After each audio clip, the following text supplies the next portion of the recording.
on, let's watch a movie, get drunk and shoot the shit. Hopefully we can see that actress show her tits. And if they win an Oscar, we will talk about it too. When we get movie buzzed with you. Trivia and silly talk, what more could you really want? Movie time and getting drunk, man, we'll have a lot of fun. Citizen Kane to Purple Rain and shit that Michael Bay has made it to. We will talk about it when we get movie buzzed with you. Inebriating, movie rating, and we've got a guest. Movie Buzzed is the best. Podcast starts now. This is the Movie Buzz Podcast, and I'm happy. I am happy. I'm elated to welcome back our very special guest co-host, Megan Armstrong. Hello. Welcome, Miss. How are you?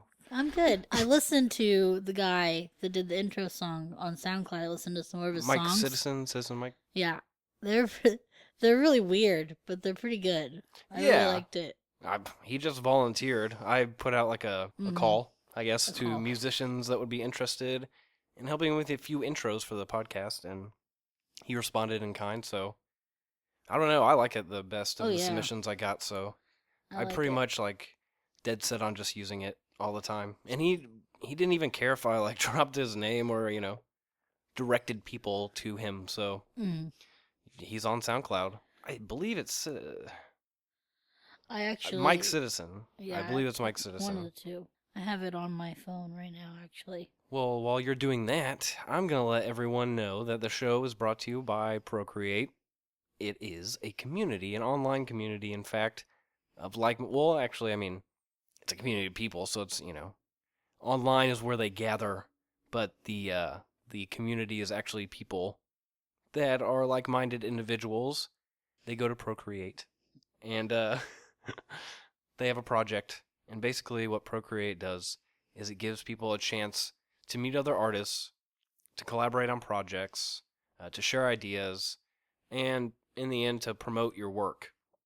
And also, something very interesting, if you're like in need of something on your project, they have a whole like page of listings. I just happened to be here, and currently like the most recent up to date, like job offerings, they need an actor, sound effects makeup artist, or never sound effects, special effects makeup artist, production designer, script supervisor, costume designer, editor, sound mixer, director of photography. I mean, pretty much if you're involved in any kind of multimedia project, there are people who need your help or would like to help you as well. So check out everyone's work over at teamprocreate.com. You will find us there. You will also find our brothers in arms, the Pod on Pod podcast. They review other podcasts. It's actually a very interesting dynamic they have going on over there. So, like I said, head over to teamprocreate.com and find out more about the interview guests that we have on here and just other cool projects that might interest someone that is cool. We have a very special movie to introduce to everyone tonight. Megan, you want to tell everyone what we're going to be watching? Dr. Giggles. It's on the screen. Yes. 1992. Dr. Giggles. For those of you like Megan and I that may remember, you might have not been able to watch it as a child, but when you went to the video store, this DVD case here, and it's going to be on the, it's like the poster for the movie, so we'll have it up as like the image for the show. It'll be this poster, hopefully, if we can get it on there. But I don't know. It's just frightening to me, Megan. I watched it when I was a kid. It gave me nightmares for a really long time. It was the first scary movie I ever watched. See, I don't necessarily even remember watching it, but I remember, like, every time I'd go in the fucking video store, it'd be this, these set of eyes staring at you under this, like, surgical mask with a guy walking up to a house that clearly has some kind of, like, blade concealed behind him. Always freaked me out. Always freaked me the hell out. Mm-hmm. I had bad dreams as a kid, usually. Like, Freddy Krueger really got to me a lot. Yep.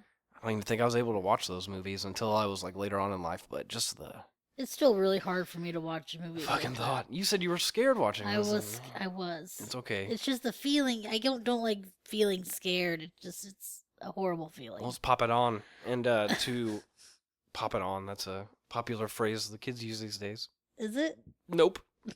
Well, one interesting thing, though, as well, later on the episode, we're going to have an interview. Well, I'm going to have an interview. You're going to listen to it with Manny Coto, the director of Dr. Giggles.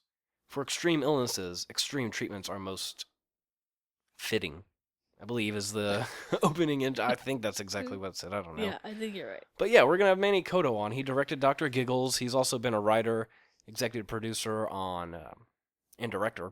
Also, he directs other things, but he contributed to like Outer Limits, Tales from the Crypt, 24, 24 Live Another Day, Dexter, Star Trek Enterprise. Like, he did a bunch of shit, so I hope everyone enjoys that interview. I got to geek out with the guy a little bit because he was a part of the Star Trek like canon, so it was kind of fun to ask that guy about some things. Have you ever seen... How big are you in Star Trek? Not very? I've seen the entire first series. Oh, okay. Well, this Enterprise is like it's like a prequel of sorts. It like sets up... It's before all this stuff happens. Mm-hmm. And they have the weakest fucking, like, intro song in the world. You know, like, most of the Star Trek ones are all, like, you know, orchestral and, like, you know. This one's a straight, like, 70s power ballad song. Really? Yeah, it's like a love, or 70s, like, 80s, you know, like, it sounds really bad. That's funny. It's kind of embarrassing that it's good. This is interesting, too. They do this intro here. It reminds me of Fight Club. You know what I mean? Where, like, the camera goes through the reminded body. me of something. I couldn't think of what. Well, it's like where the camera goes through your like the mind or whatever, and it you know it's like going over the inside of your body or whatever. I think that's what it is. Yeah, you're in your blood vessels. Or Yeah, something. this is like this. Yeah, this I is was actually talking like about inside of this, a vein or something. But yeah. Oh yeah. Mm-hmm. These effects. I'm sorry, I can't get over it. They're not that bad, are they? I don't know. It's I mean, not- they're weird. come on, look at It's that. kind of weird. Yeah, it looks kind of weird. Yeah, I wish I had That's not bad. some music to go along with That's it. not good. That's not that heart. The heart looks awful. Is what you mean to say, Yeah. right? Mm-hmm. That looks pretty bad too. That looks awful too. Blood, They oh, like cut wow. it and like well split. This is cool though. I like how they have this like, you know, it's director Manny Coto. I mean, he had some like vision where you know they cut open the heart and like the camera comes out of the body towards the doctor that's Mhm. operating on him, which I think is kind of cool. Yeah. There's a scene later where it's like the camera's inside of the guy's mouth when he's getting tortured, looking out Yeah. like towards the doctor or whatever. Mhm. Freaks me out. There it is, written by Manny Coto and Graham Miller. Yeah, I guess he also wrote this, I suppose, so the writer director, but yeah. He admit, you know, there's a lot of like one-liners and like it's kind of the doctor is in the cutting edge of medicine. And he has a fucking saw, you know. Get it? Yeah. What? How's he giggle? I can't, I was gonna try to do it when I was watching it earlier. Just so you could like perfect it. Yeah. Yeah. It's really bad. I don't even know. Bust it out. I can't. I You know, don't like yeah. It's ridiculous. He has his mouth closed when he does it. Yeah. Jesus, what the hell? I like this setup too. I think it's a very interesting idea. Yeah? You know what I mean? Like The story. well, like I mean, not the entire story. Like this specific like intro right here. Oh. Oh, where he's grabbing her breasts from behind with the other guy's arms. Oh, that's what you were talking about. No. Oh. You know, it goes through the blood vessels or whatever, and it comes out, and there's this doctor operating on this patient, and there's people. It's like one of those observation deck rooms where there's people up above watching him. Mm-hmm. And then all of a sudden, you know, there's these higher ups, these suits that are going to the room, and there's something wrong, and it ends up that the guy is fucking a patient, and he's he just murdered somebody, and he's just like giving a fucking a lecture to these fucking like Crazy people. yeah, other, like other these people psychiatric patients. They're just like going nuts. Laughter is the best medicine. There's this girl that I work with, and she straight up laughs like, isn't it Snidely Whiplash that way? You know what I'm talking about? That's pretty bad. You know, real wheezed out. Speaking of work, I've been having issues. Fucking driving me nuts over there. Like, the first week, I got a promotion. I became a manager. In the first week, I was working on a drawer, which I'm technically not really supposed to be doing. They're supposed to be fully staffed, and, you know, the people below me should be working on the drawers. Mm-hmm. However, a lot of people quit in the past, like, couple of months, so I'm on a drawer. first week I'm back as a manager from my promotion. I went to another branch. It doesn't really matter. It's a fucking long story. But yeah, so I was $200 short my first week as a manager. Basically, is what that boils down to. So I got written up. Not just, it was a 2nd-degree warning write up, real serious. Mm. And then today, I cut a check, like a cashier check, but I did something else incorrect, and I tried to reverse what I did incorrect. I tried to run it back the right way, but instead I reversed the check. So the system thinks that I took a check back. It's really weird. Yeah. Like, the system thinks that I took a check back, but it also thinks I cashed one. Like, it's really weird. Right. And basically, we're off $220 now from a fucking check. It's not even, like, a cash-related thing, but it was just so weird how comfortable and, like, calm everybody was about it. Like, my face was, like, red. I could feel, like, my heart pounding sort of thing. Like, I was nervous. I was like, I might get fired. Right. And we called the accounting department. They're like, well, we'll just hold off till Monday. We'll take care of it Monday. But this lady, has $220 extra in her account. That's what the problem was in the end. So she has $220 extra in her account, and there's a check that she also has for that value. So technically, she has an extra $220. Do you think she knows that, though? She does not. I almost guarantee that she does not. If she goes to, like, check her bank account, she'll see that she has this extra money. Chances are she could draw it out. And then all of a sudden we're like, hey, we need that $220. Right. So that's why I'm concerned about it. What if this lady goes out during the weekend and spends it? Then, whenever you get in there and decide that it's convenient for you on Monday to take care of it, she could have she could have already spent it. Yep. That's what I'm most worried about. And I don't even work on Monday. Managers, they're really bad at calling you when you've fucked up. They like to, like, tell you. Like, once you show up the next day, Like, you fucked up, like today. I fucked up on a Friday. My next day won't be till Tuesday, and I won't hear anything about it. Like, they'll take care of it Monday, however. Tuesday's the day I'll find out my fate. Right. I don't know. I don't like it. Yeah. That's what it boils down to. I mean, they're not gonna, it's past, though, right? You can't really do anything about it. Yeah, They can't fire you because of it now, can they? Yeah. Really? I mean, I'm sure they could. There's not shit I can do about it, but they could be like, well, you were $200 short, and then you fucked this up, and it's only been like a month or two, and I think we're so, like, short-staffed, though, that they might not fire me. If it came down to it. Yeah. I guess I would say. I don't know. I can't worry about it now. Yeah. Yeah, my heart was, like, beating super fast on the way home. But, yeah, I looked in the mirror at work, and my face was, like, beet red. And they're like, don't beat yourself up about it. I'll calm, like, God damn it. Punish me. I'm a sadist, a masochist. I don't know. Which one is it that likes to be punished? A masochist, I believe. I don't know. Yeah, okay. I think so. I don't know. I think you're right. I'm not up on my sexual terms there. I do also like that Dougie Doug is in the Dougie Doug. The guy from Cool Runnings. Yeah. Yeah. He's definitely in this. Yeah, not long enough. Whatever happened, I thought he was going to have some kind of legit career. Nope. No dice, Dougie. Fucking whatever. He was great in Cool Runnings. Yeah. That's such a good movie. I watched it recently. That is a good movie. It's so good. I cried at the end. Cool Runnings. What's his name? Douglas E. Douglas. So what was going on there? They were like... he's breaking into his dad's old office, I guess. He had a cool fucking house. Yeah. It's like a giant, like, Victorian... He has, like, a big spire on the side, and, like, yeah, it's really tricked out. And he has his own, like, office in there that he used to work out of. Yeah, his dad it's pretty big from what you can see. And what's interesting, too, is, like, I was talking to, Manny, Mr. Coto, whatever, I don't know what kind of name basis we're on. I was talking to the director, and he was saying that he grew up and his father was a surgeon, and, like, his dad would let him, like, watch him work. Really? Yeah, I see a lot of that in this, which I think's interesting. What I mean? How long ago would that have been?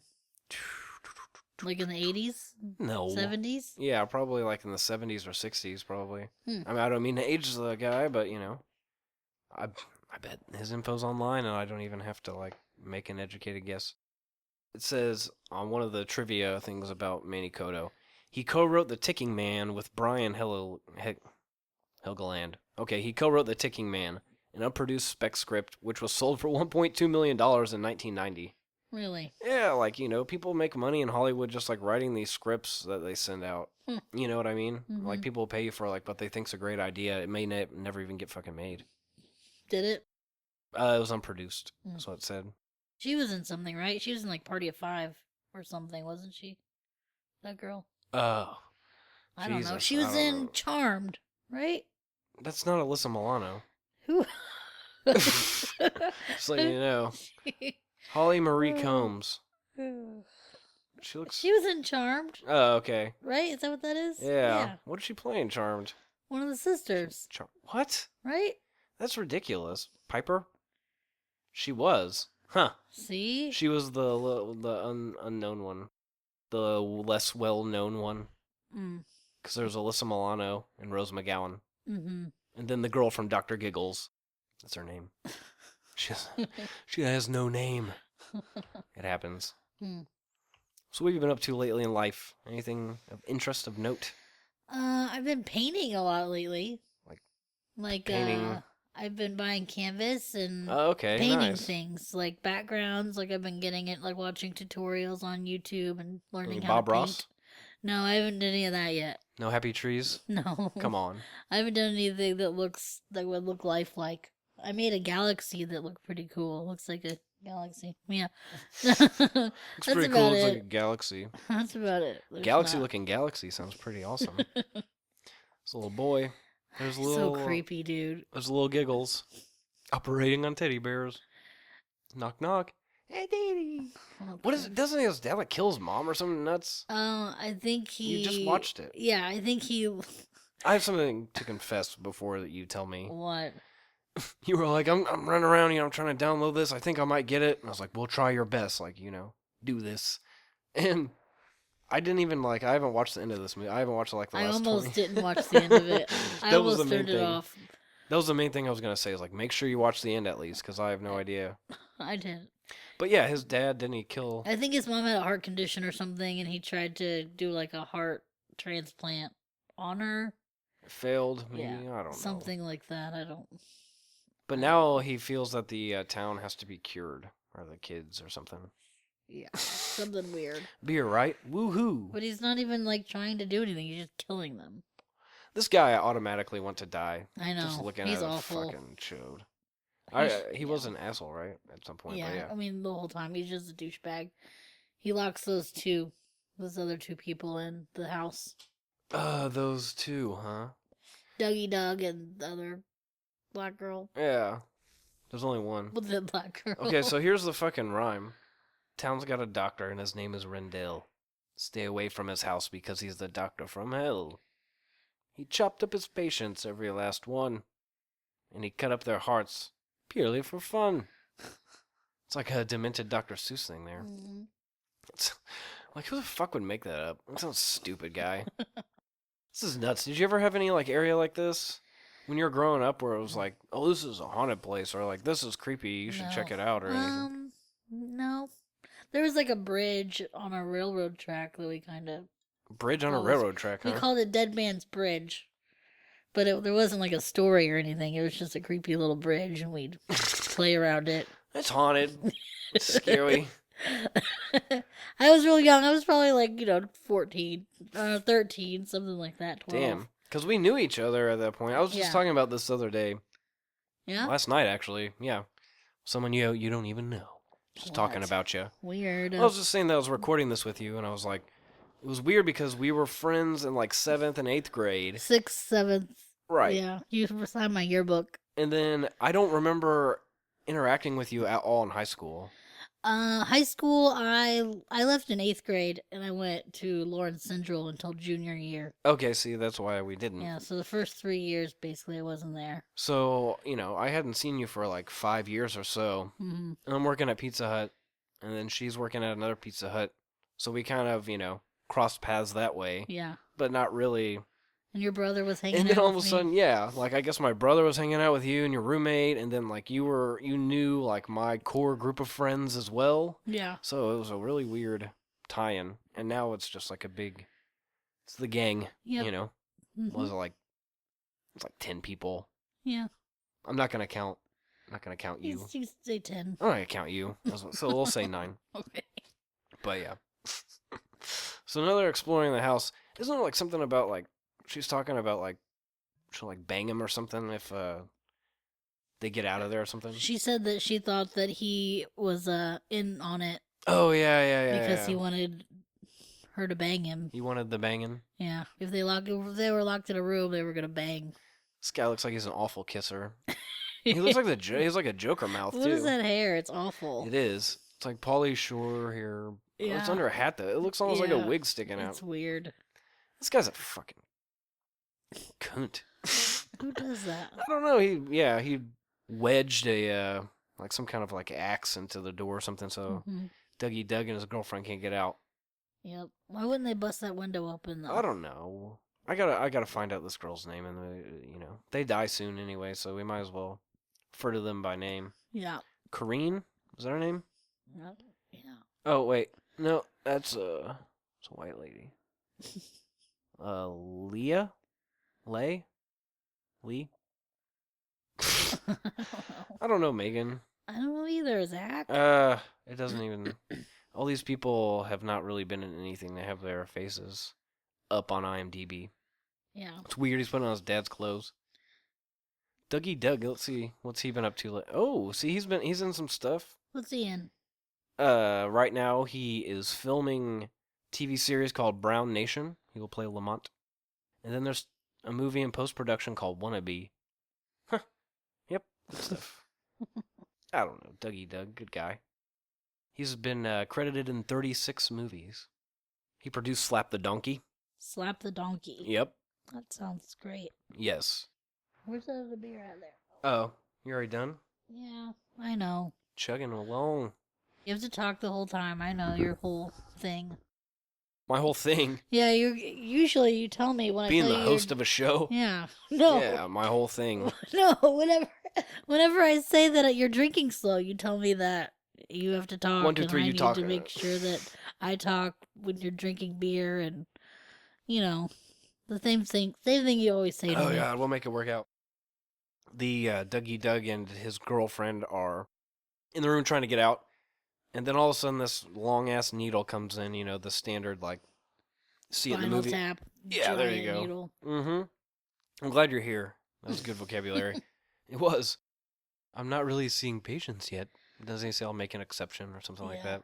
But I guess I can make an exception. That's pretty good. That's pretty close. I was trying to look it up on the internet so I could play a clip of it for us here. Did you find it? No. It just has like, the previews or whatever. I'm sure there's like him doing it in a preview clip, but didn't want to take the time. We got things to do, people to see, places to go. Right. I told our friends we would hang out after the episode. Yeah. The Russells. Yeah, what are we doing with them? I don't know. He said, "Do you want to hang out after the show?" And I said, "Indeed." Do you know when they're going back to She told California? me this is their last weekend. Fuckers. I know. They kept changing it on me too. I had an interesting couple of weeks with them while they were in town, though. Did you? I didn't really see them at all. We went on a couple of trips together. Yeah? Yeah. That's nice. Hung out with some fun guys. Oh, yeah. Oh, I did hear about that. Yeah. I had a pretty good experience, except for like at one point, an hour straight, I was just laying in my bed, just crying. It was so wet and like it was gross. It was just like snot and like tears all in my sheets and stuff. I've been having a rough go of things. I haven't, with this promotion and like moving from my apartment to this house, like I haven't had time to sit around like kind of like process like even just basic emotions really. I've just been super busy and like occupied, so that's my excuse. Yeah. So when we took those, it kind of drew it out of me. And I did that for like an hour, and then I heard get up. Oh, God damn it. I got to beep his name out. But I heard our friend get up out back and was coming around to like come in through the back door, and that's where my bedroom is by chance. So I like got up and I kind of headed him off. I was like, we can go around to the front.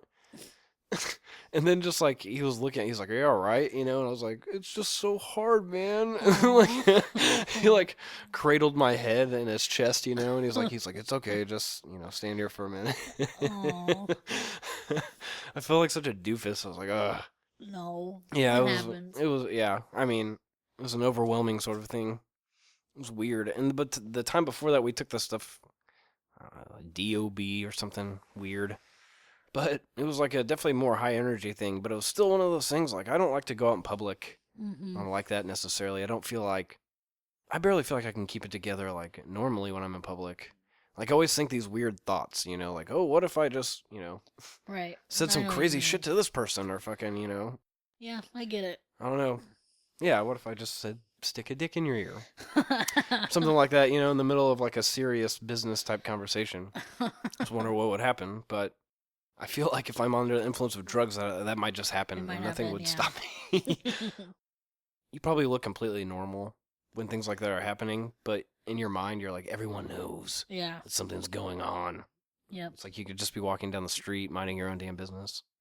So, they're like, we're in the middle of this like trip, and he's like, well, we're gonna go check out this midget comedian that Steve-O said, or that Robin Williams said was like, hilarity incarnate or something like that. And I was like, man, I'm not going anywhere near a room like cram full of like 150 people and like a stage, and the room's just big enough for the seats. Like, there's no way I could like just sit there and contain myself like that. Like, Right.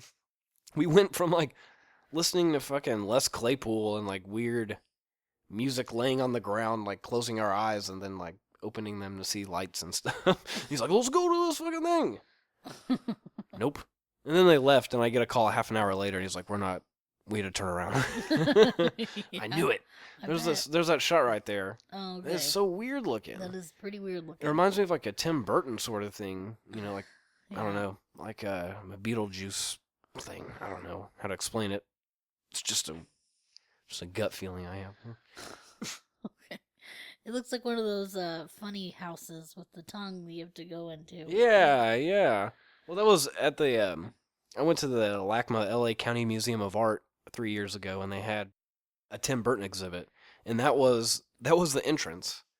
It was like a black and white striped, like, it was kind of like a sandworm, but it had like a wide open mouth, and this tongue was just like, the red carpet, like That's the entrance. cool. It was real intense. I went there, and I was walking through the exhibits, and our mutual friend Jessica had called, and because that's who I was visiting, I pulled the fucking phone out of my pocket, and before it even got to my ear to answer, this lady was coming out from behind a curtain to tell me to put my phone away.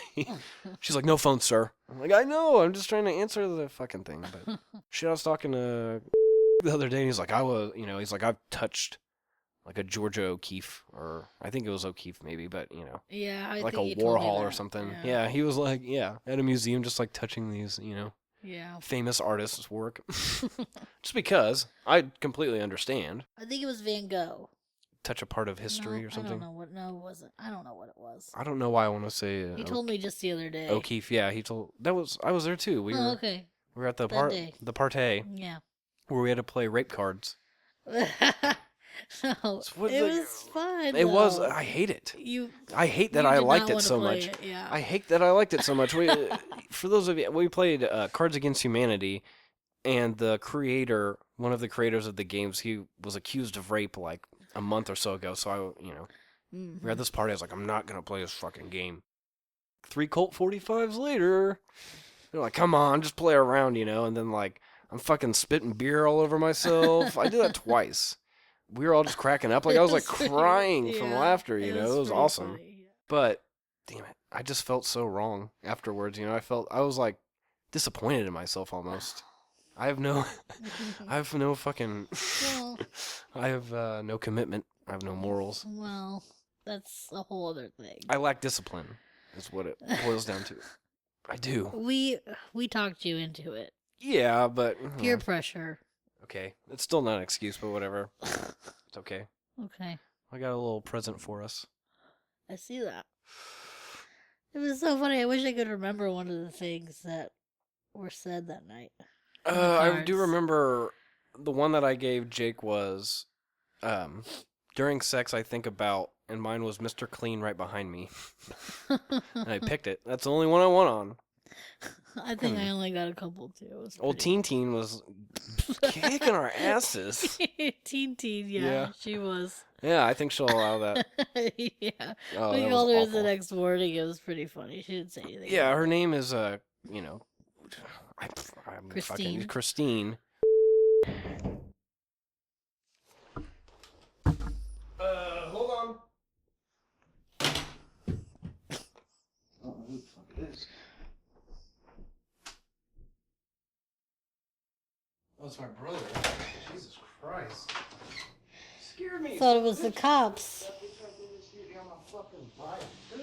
That car right there just broke the floor on my fucking shit. They didn't stop or anything, or what? I mean, she stopped and then pulled off. What am I gonna do anyway? Give me money. Why are you riding your bike right now? Why not? Oh, this car's broken. I'm stuck at the house by myself. What about your car? She's in it. Oh, I got you. Yeah. You okay? Yeah, I'm alright. You gotta tell me you're coming over. Maybe give me a heart I attack. wasn't planning on stopping What here the until fuck? she just hit me with the, in the car. I was like, who is that? And I was like putting out a joint, and like on the fucking drywall over here. I was like, ugh. You scared the hell out of me, man. Well, hello. Okay, I think we're good now. Again. Did you get more beers? No, are you already done with that one too? No. Okay. I'm not. Well, we can split that last one or something. Oh, you only got a 6-pack? No, there's another one in there. I just don't want to get it. My brother might get it. Welcome, my brother, to the Movie Buzz Studio. He was riding his bike out in the rain, and he just got hit by a car. And then just shows up and is like, hello! And it freaked me out. I had to jump up and put this joint out. But yeah, he's going to join us for this joint, because that's the least I could do is offer a man smoke after he gets hit by a car. Jesus Christ. Are you okay? Yes. Your pedals is the only thing that's pretty much fucked. I think I like blown up. But as we were saying, before we freaked out, Teen. Her name was Christine, and then she got married, and she can't be, people always called her, and you can't call her now because she's not, she got fucking married. So, we were trying to think of nicknames. What did we come up with? It was like Teeny. That was Teeny was the best one. And then she was like, yeah, Teeny. I was like, that makes, like you call the fucking 6'5", 250-pound guy tiny, She was like, I'm big, you call me fucking Teeny, like, which is not what we meant at all whatsoever. No. It just But it sounded made good. it, yeah. It did make it a little funnier. But then we found out like her sister's nicknames like Janetti Spaghetti. Janetti Spaghetti, Yeah. who likes spaghetti. That's what it's Sarah Streamy? Sarah Janetti that who likes spaghetti. And then yeah. And then you walked in, you're like, hey, give me a beer, Janetti, or something. Spaghetti, as You in go to spaghetti. spaghetti, yeah. Yeah. She did not like And that. then what was Emily? The something Emily knees something with holes in her knees. holes in her Louise. Emily Louise with holes in her knees. Like grandma made that shit up or something. That's stupid. Not to call not to disrespect the Yeah. matriarch of the clan, but sounds like awful nicknames. It's definitely The grandma did give them to them. it was a good way to get your grandchildren and children to hate you for the rest of your life. But whatever. Yeah. Somebody did. Someone in our family. No, their grandma did. Teeny. We like Teeny best, but and then we're like we're like Creeby. Chrissy, and then we're like, that's stupid. She was not having it. There's a lot of really bad ones. She hated it. Perfect. Oh, Remember that yeah. game? Yes, I do. Dr. Mario, I always play that shit all the time. I probably look just like that kid. Just open mouth, like, I don't know if that's it or not. No, don't shake your head at me. It's right. It's the Dr. Mario thing. We can't have, under copyright laws and shit, we probably can't have a song on here, so I have to make up some kind of like lame version of said song. Megan, I'm trying to get for a Harry Potter episode. You suggested this guy. He was like the biggest Harry Potter collector ever. He just got surpassed. That's not true, actually. Oh. Because he did. There's another girl in Guinness Book of World Records. No. But I guess they miscalculated how No, much this he guy. had. No, they miscalculated how much he had. Yeah. No. Well, this guy just like broke it. He's a Mexican lawyer. Oh, really? Yeah, he's a lawyer in Mexico City. How about that? Okay. Yeah, he broke. He's one of them fucking Mexican lawyers. You know how they are. I don't know what that means. I have nothing else to say to that. I don't know. I don't know. You know, those Mexican lawyers always fighting for justice. I don't know. But yeah, he broke the record. But the guy that had the previous record, I'm trying to get him on. I sent him a Facebook message. What's this guy? He used to be the world record holder of Harry Potter memorabilia. Now he's like the third largest collector. Like one of them's a Mexican lawyer.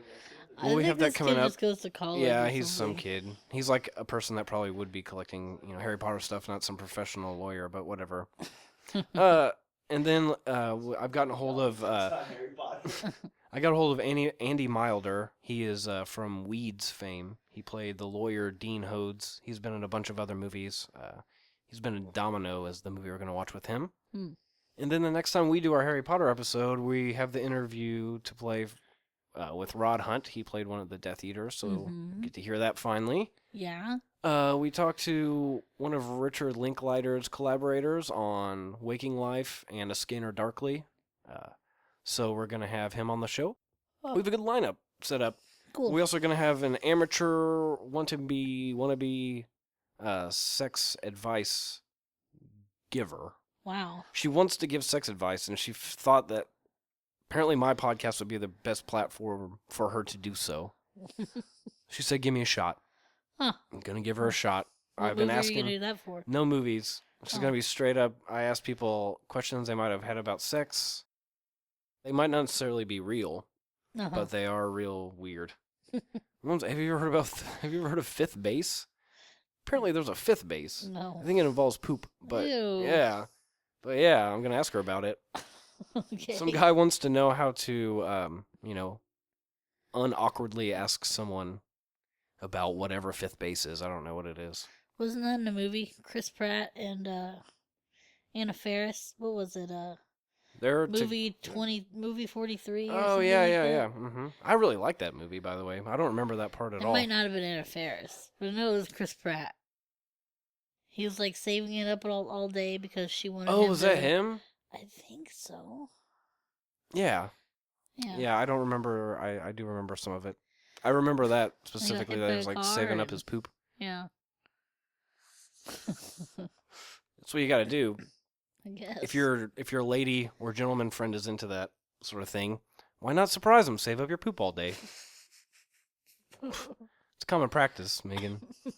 Can't judge people for their lifestyles. That's true. I think there's going to be a death scene soon because they're about to. Oh, this is so silly. There was already a death scene. Yeah, there was, but this is so silly. Yeah, Watch it is. when he goes under the cover. It looks like he's in a fucking fort of covers. That's a twin-size bed. Yeah, there's no way there would be this much cover. Like, Hugh should already be to the other side of the bed by now, pretty much. Oh, there's a pillow. There's a man. Like, there's no way he could hide under the covers like that well, I hope you have protection. He did. He had a condom with like 3 holes in it that he dropped in the toilet. He said, "No, she won't even know." And then he pulled it out and it was like leaking. Yeah, she Yeah. won't even know. That seems like a very suspect thing. I mean, I have a female opinion here. If you expected a gentleman to be wearing a prophylactic and he was not, would you be able to tell? Yes. Exactly. That was my thought. I mean, just being a human being, Yeah. Sex. My sex has nothing to do with that fact. I just figure, Now, a 16, 17-year-old boy might not know that. girl. The girl wouldn't Well, know. the girl. Oh, the boy wouldn't know that fact that people Yeah. can feel things Right. when they're there or not Right. inside of them. And Okay. she probably would know. I don't really know. Maybe it was her first time. She wouldn't know then. She was dressing up. Yeah, That means she's experienced. that's true. It does not mean that. Maybe. I think he requested that. Yeah, he did. I Yeah. think he bought it or something, or sold it from his Weirdo. mom. That's weird. That's a healthy thing to do in relationships Uh-huh. when you're like mature. But when you're like 16, when you're buying your chick fucking fishnet lingerie, that's really uncomfortable. Yeah. Speaking of 16, Look, he got it online on his Victoria's Secrets. Yeah, it's his Or mom's something. Victoria's Secret catalog or something like that. Yeah. Dude, this is the 90s. He had to fax that shit over. I read this article the other day. This 16, 17-year-old kid. These let's see. The lady was 32. One of them was like 32 and one was 24. It was the 16-year-old kid's 2 teachers, and they had a threesome. Oh, I saw that on my Facebook feed. Yeah, exactly. It was really That strange. is strange. Yes. Yep, at the same motherfucking time. Exactly. That's what all these articles are saying. It's like this kid doesn't even know fucking. He's learning geometry. You know what I mean? Like, how are you like a 32-year-old and like that's my piece of ass? Like 16-year-old. Like, what the hell? It happens all the time, though. I know, but 16-year-olds are fucking messes. It's They're just true. like emotional balls of like idiocy. And True. yeah. I just don't understand that. Just don't get it, Megan. Me either. And Josh, I don't get it. And I was the article. It was not hopefully he got caught because one of his friends was like, "Dude, that's not cool." Like you got raped. You realize this, right? It wasn't like, it's at least statutory rape. I don't know Yeah. that depending on the age of consent, but still, it's not like a normal thing. It's not like No. I don't know. Yeah, that kid was probably like, "Oh, great." He doesn't know anything. But like he got taken advantage of though, like they are more mature and I don't know, Right. you would think that they have more life experience and shit. Like they took advantage of the kid pretty much. Yep. That's how I see it. Yeah. Me too. I know they're probably like he he got caught because he was bragging to his friend, so he probably wasn't. He probably didn't appear too traumatized by it, but it's kind of a fucked up experience to have as a 16-year-old child. If it was the other way around. Imagine the fucking outrage if two male teachers doubled down on a female student. Right. You know what I mean? Like that would be people would be fucking up in arms. So I think it should be equal. That's what I'm Yeah. saying. Yeah. I believe in like equality for all people really. So I think it should be equal type punishment. I think it should be seen equally as awful. It won't be seen that way, but I think also it has a lot to do with like the penetration part of it too. I think. That's what I'm saying. It'd be world news, but like if two girls, have sex with one guy. Yeah, they don't see it as rape, and I think like that's what I'm saying. I think part of it's like the whole penetration thing. It's like they're not actually this guy is doing the insertion, so. Mm-hmm. But there's different kinds of rape. There's different Yes. kinds of rape out there. Everyone, it's not funny. It's true. So, I wrote a song about it once. Did you? Yeah.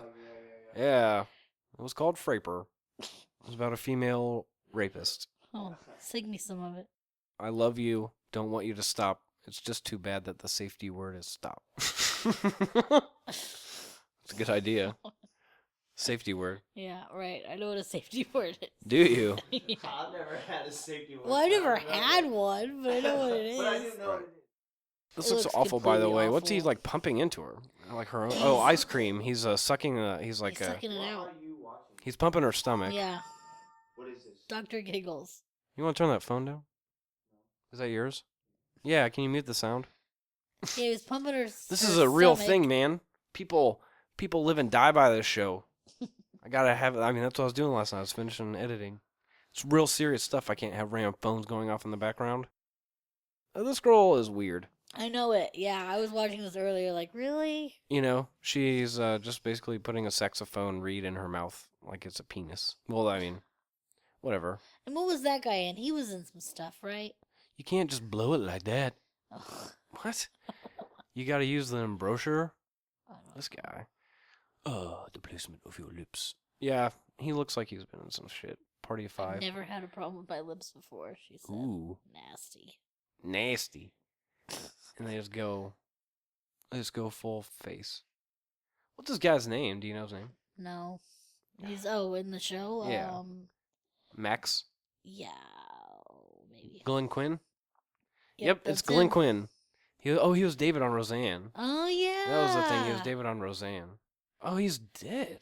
He's dead. Yeah. Huh. Oh, how'd he die? I'm about to find out. That's crazy. Da-da-da. Oh, here's another creepy scene with the little boy. It's your heart. This Oh. is super creepy. Not as creepy as the coming scene with the little boy. Right? That's The pretty coming awful. scene. Oh, God. Yeah. I don't even remember now. Can't wait to get there. It's pretty terrible. Pretty awful. Mm-hmm. What's going on here? Why is this scene so bad? Because he's he's- crying and he starts laughing. They just start laughing hysterically, like over their dead mother's wife's body. Oh, I think it's hilarious. Oh, little boy's missing some teeth. Yeah. Teeth, yes. I love to giggle with my father. I miss it. Jen, I didn't think you'd see me fucking making out with this chick finger blasting her on the stage in the auditorium of the school. What a prick. Look at all those people just making out. What the hell kind of high school is this? Why was this not my high school experience? Only lonely nights in high school. Oh God, who's What's that? going on? It looks like he has a big that's the band-aid on his girl. face. That's on her the face. girl. Yeah, he said she needed a Band-Aid. Ooh, he got her one. We sure did. Giant fucking Band-Aid. There he is. In the House of Mirrors.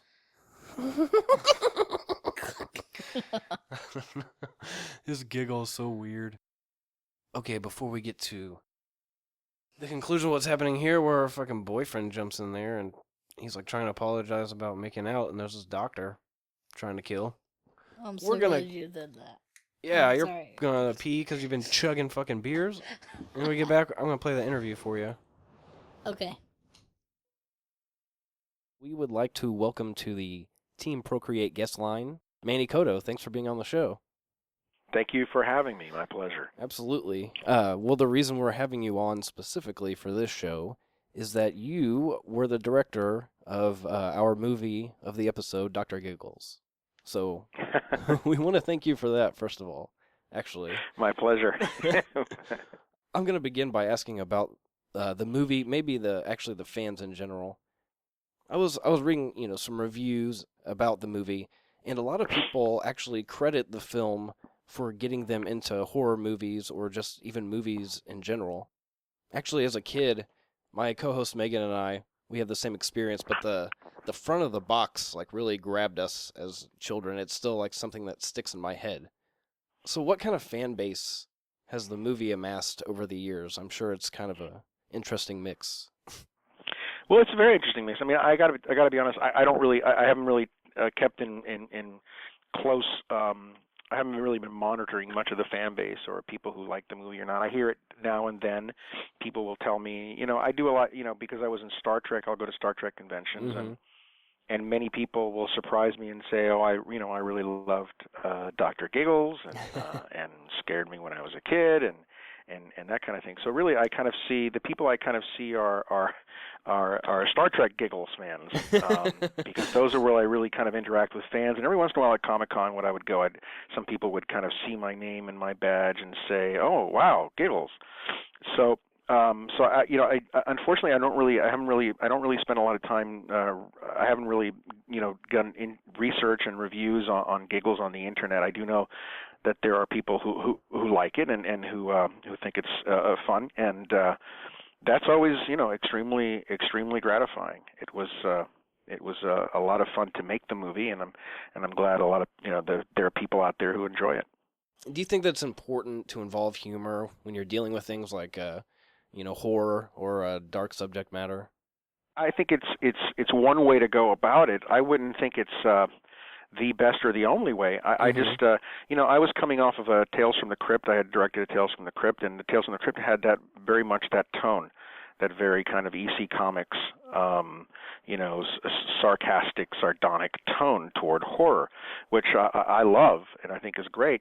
But at the same time, for instance, like Reanimator is one of my favorite movies, and that's really kind of a horror comedy. But I also like horror that takes itself very seriously. Sometimes I think people want to see a movie and believe that the filmmakers are telling you what the filmmakers are telling you is a real story, and it's not laughed at. So I think I guess my point is, and it's a little bit of a wishy-washy, there's room for both. I think humor can be very important and a lot of fun, but for instance, a movie like The Exorcist is completely devoid of humor, and I wouldn't expect any humor in the movie. It would ruin it. So it really kind of depends on the subject matter and what you're going for. Right. Like even for those that don't know, you are also a writer for Dexter as well. And correct, yeah. It's not necessarily humorous. It's it's kind of macabre and like it's very. Oh no, totally. Dexter, I think plus the earlier season, Dexter in the later seasons became unfortunately a little bit too earnest and serious, but in the earlier seasons it was really kind of a wry, dark comedy. Dexter had a very similar tone Right. to Giggles and Reanimator, and not quite as broad clearly, but there was definitely a wry outlook. Because even if there is this outright humor about it, like with Giggles, the one-liners and the kind of funny ways he kills people, sort of like that, but it's still, about a very like sadistic act that is happening. So it's right, not... exactly. Well, I grew up with a family of doctors, and my father's a doctor, and my brother's a doctor, and I was not going to be a doctor. My grades weren't good enough, and I was obsessed with movies. But I kept in my head all the the elements of the doctor stuff that I'd seen. My dad, when I was a kid, he used to take me to the hospital and let me watch him operate. Oh, And, wow. I saw operations when I was very young, and it made quite an impression on me. I found hospitals fascinating, but at the same time very creepy. Right. No, that's a very unique insight for Yeah. for the movie. Yeah, and so I used all my doctor memories in Dr. Giggles. Well, we're going to keep on this subject. This will probably be the last question I really have for the movie.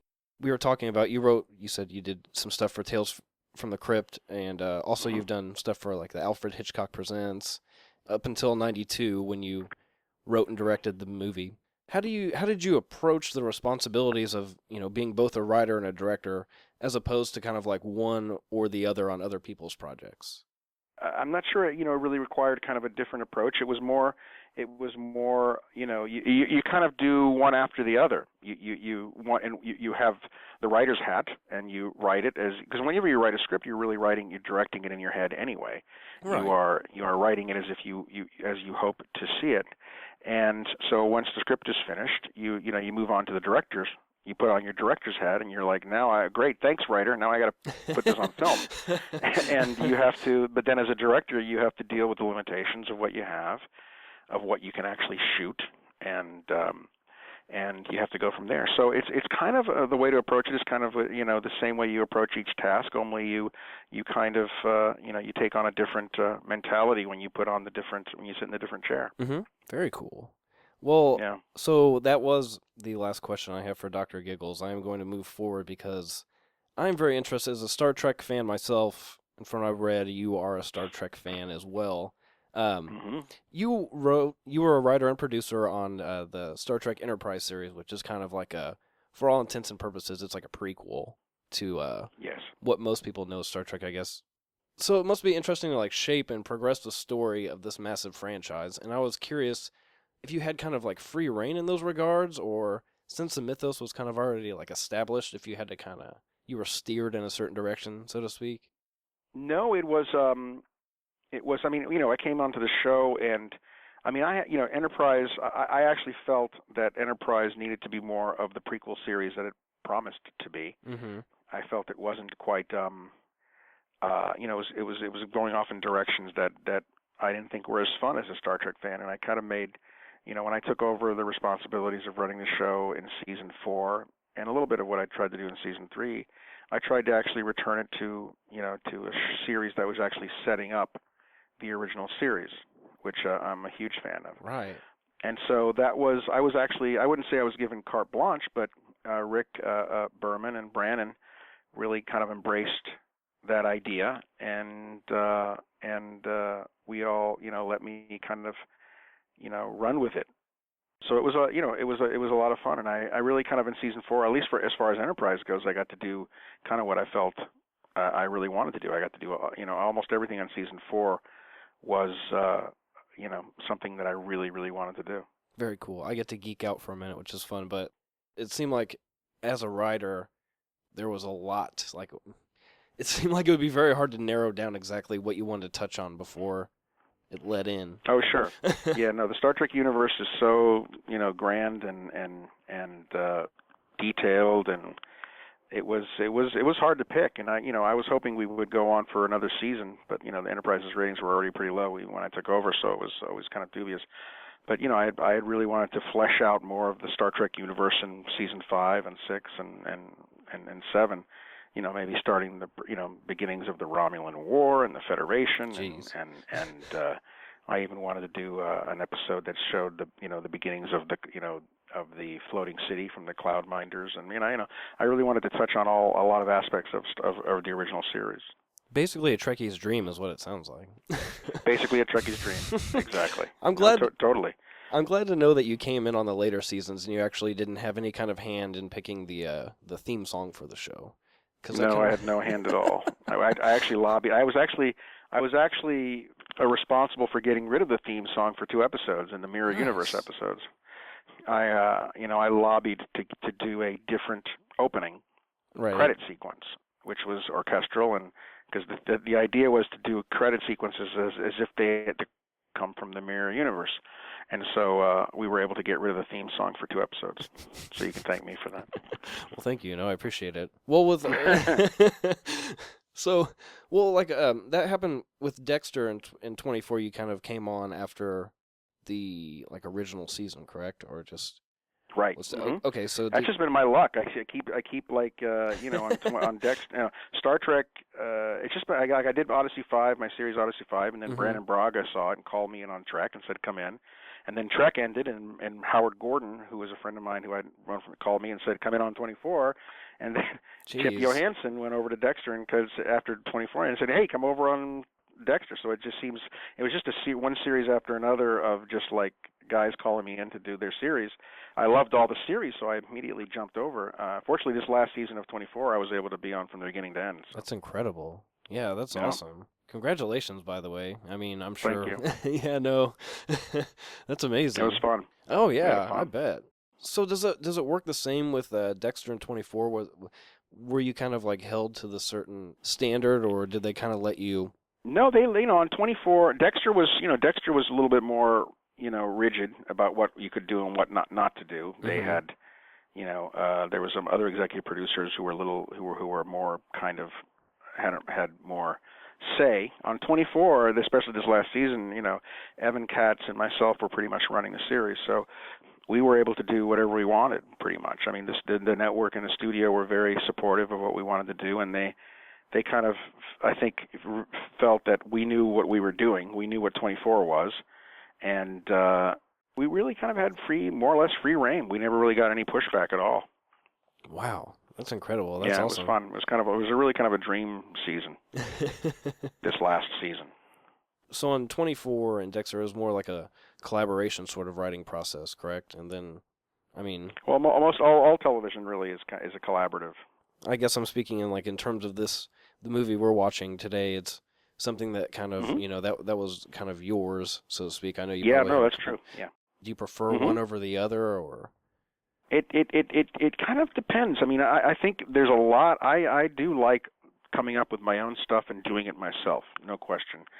But there is a great rush and a lot of fun to be in a room or working with another writer and throwing back ideas back and forth. It comes faster and it's easier, especially if you have a good working relationship. There's a lot of merit to that. It helps. But, every once in a while I do like just being by myself and figuring it out. There's a lot to be said for that, and it is in a way more rewarding because you do it yourself. So it's not, I don't get quite enough of it on television. Television is very collaborative. It's just the nature of the beast. You are working with a number of people, and you have to collaborate. But I do wish every once in a while that I could just sit in a room and figure it all out by myself.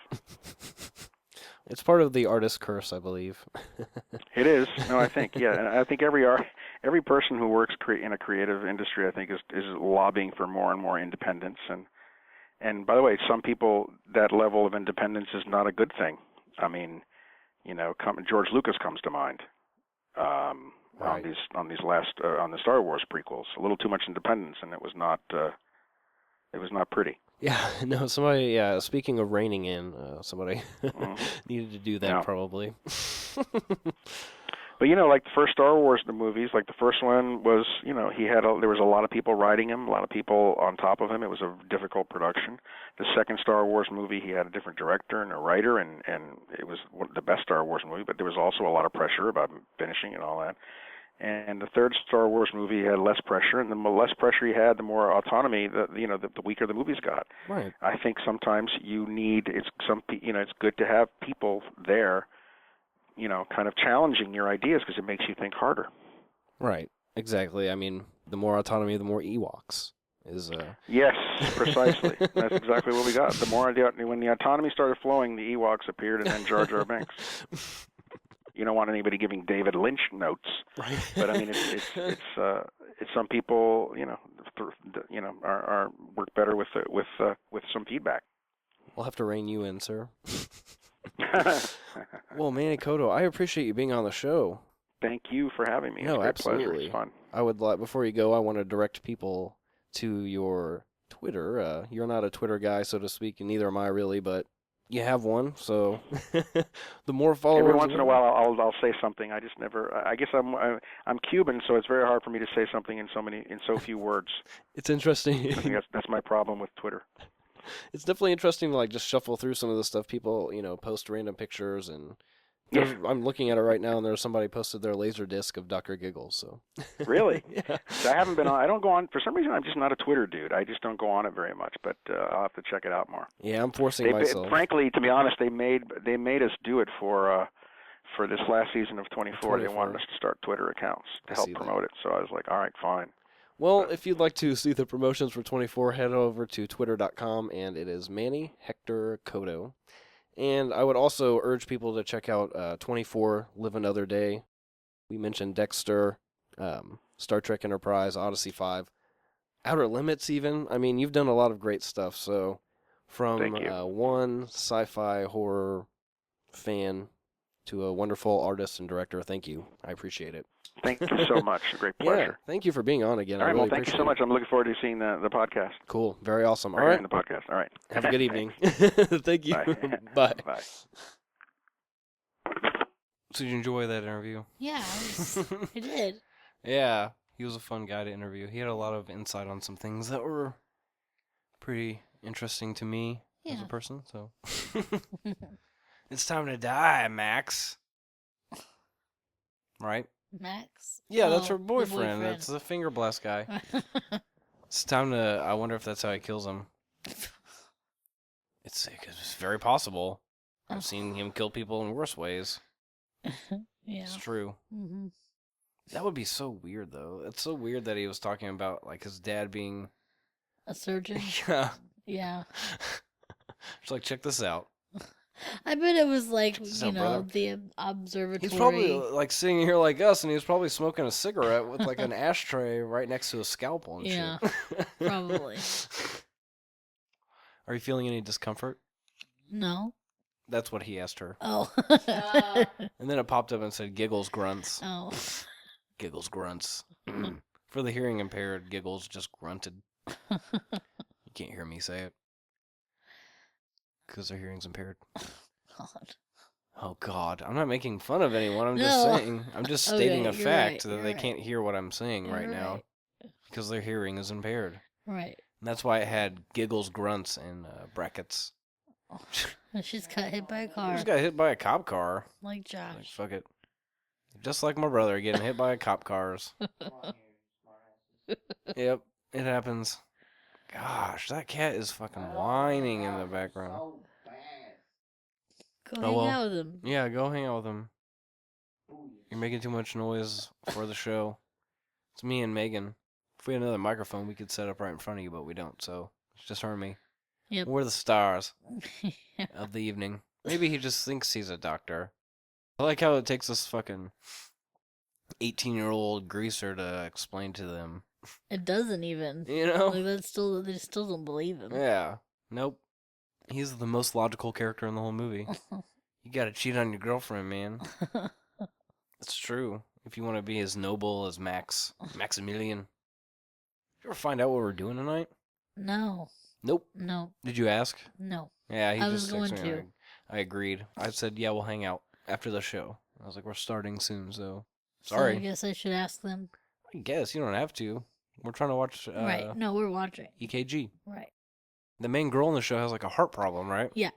Like she didn't go to like the party, or she doesn't drink Right. At the party because she's underage. Well, she shouldn't drink because her doctor told her not to. But her doctor told her not to drink alcohol. It's very important. Yeah. She can stay sober and clear-headed. Unlike us.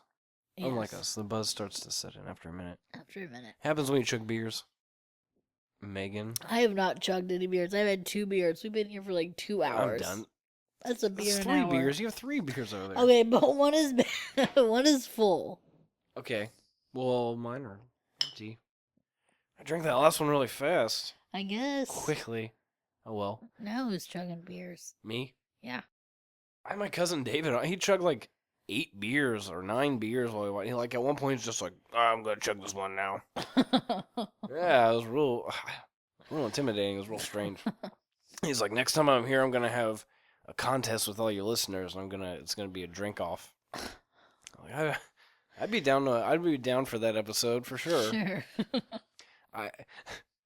Because A, he's gonna get sloshed probably, Yeah. and B, I doubt anybody out there would be drinking along with him, like in the contest. So he'd really just be like drinking himself stupid for Yeah. no reason.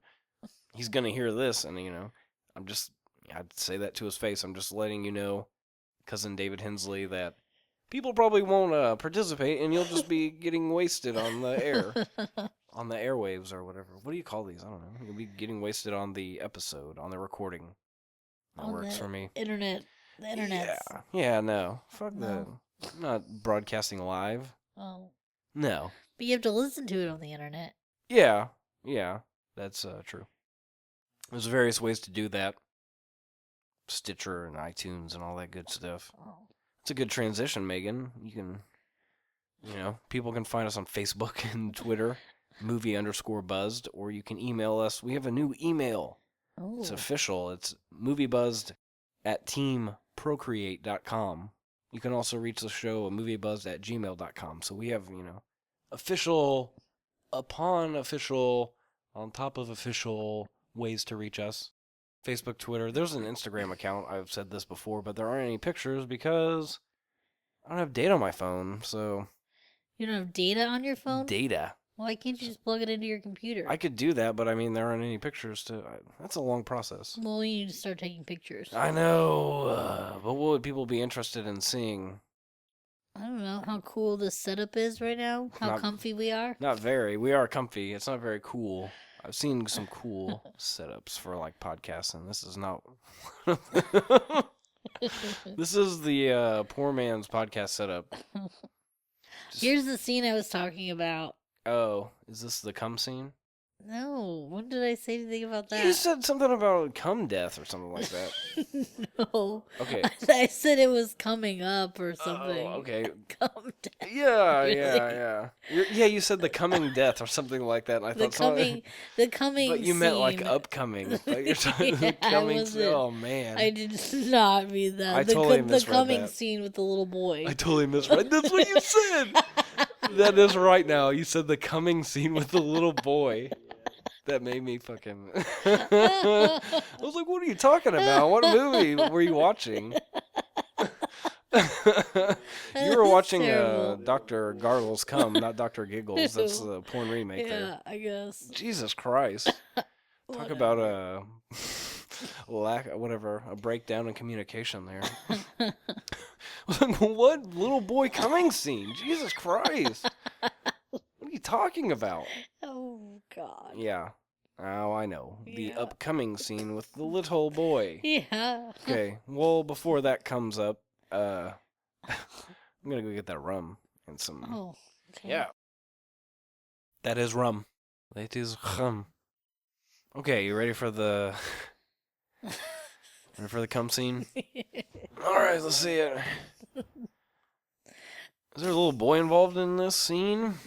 Is that what happens? There's a little boy involved in this. Scene. Oh, nice. That's his mother. That's his mother, eh? Wait, is this in the past? This better be in the Yeah. past. Okay. That's the guy, the old police officer guy right there. Oh, that's the guy with the baseball cap. Yeah. The old He's veteran. telling the story. What the fuck? I remember one time when I saw a little boy cut himself out of his mother's dead body. And I watched him come out. It was like he's being born again. That's awful. So the original Dr. Giggles' father, Mm-hmm. he smuggled his son out of the house when they were like coming to arrest him for murdering his wife. The dad sewed the son up inside of the mom's stomach. Mm-hmm. Yep. And then he burst out in the medical examiner's room. And his mom was even sewn back up. Major League Fuck Up Town. That's what he calls it. I talked to the guy that wrote this fucking movie. Who'd believe a 20-year-old kid under too much pressure and too much moon glow? He was drinking liquor. Is that what moon glow is? He's got a bottle of liquor in his hand. Don't go chasing nursery rhymes, because then you'll see kids bust out of their dead moms. That's how the song goes, right? You're 30 minutes away right now. They're on their way to your house. Oh, shit. They better slow their progression. They better slow their fucking progression, because By there's 5 minutes. 35 minutes left. They need to chill out. Yeah, they need to unsober up. That guy. Yeah, no, they won't do that. They can't do that. They're nurses now. They can't have marijuana in their systems. Yeah. They can drink alcohol. They can drink alcohol, but they can't. They barely ever drink, though. Brittany- Even when one of them drives, they don't always When they drink, yeah, I would say that she is the drinker of the two. Yeah. If there was Yeah. a drinker. Such a position in the relationship, she would be said position. Although sometimes he gets a fucking wild hair up his ass and he's like, "You want a shot?" Like he'll just, I don't think I've ever seen that, Brian. Oh yeah. Honestly. Yeah, Well, no. the only time I remember him being really drunk, we went to that gay bar downtown, Talbot Street. Oh, you went to Talbot? Yeah, and as soon as we got in there, Brian threw up on the threw up. So they kicked us out. Who cares where he threw up? He I just think it was threw the up. bathroom, but it might not have been. He we went They to kicked us we out. went to we went to a gay bar with him as well on Michigan. It's like the 219 or something like that. Yeah. I think that's forget. right. But yeah, that was a good 912, time. Something like that. Yeah, 90210 was one of those places, but it was good though. We had a good time there. I had a good time. That's all I can say. Last time I went to Talbot Street, I had a girlfriend, and we went with this guy I worked with and his boyfriend. And by the end of the night, all four of us were standing on a table that was like one of those big wire spools or whatever. Yeah. At construction sites that was Yeah. just on its side. We were all standing up there dancing at some point, Oh, at like wow. 2 a.m. It was a good time. Huh. It's a good time. Always enjoy myself. I'm just gonna, anytime you go to a gay, it's just like, it's more open, like it is, It's a whole different thing. It's a whole different scene, and it's all about, like, acceptance and fucking being open and shit. So, like, I went to Pride Weekend in West L.A., or West Hollywood, and it was incredible. It was one of the best times I ever had in my entire life. Yeah. I'm sure cocaine was part of that, and like, legal marijuana that was super cheap, but, medical grade, but super cheap. Mm-hmm. But shit, it was everyone was just having a great time, it was just like, it was awesome. It was incredible. Guys hanging from the rafters in their whitey tighties and all that good stuff. So did, what's going on with Dr. Giggles? He's got shot He's by like- the cop guy. Yeah. This is my impression. That's the actual doctor. That's an actual doctor who is treating her for her heart problems. She's a cyborg, clearly. She's like hooked up somewhere. Dude, Max, give it the fuck up, dude. You're an asshole. You're a complete dickhead. Like, oh, you're worried about the girl. Like, we're supposed to feel like we're supposed to forget that you're just fucking basically like taking this chick's dress off on like the stage in the auditorium at the high school.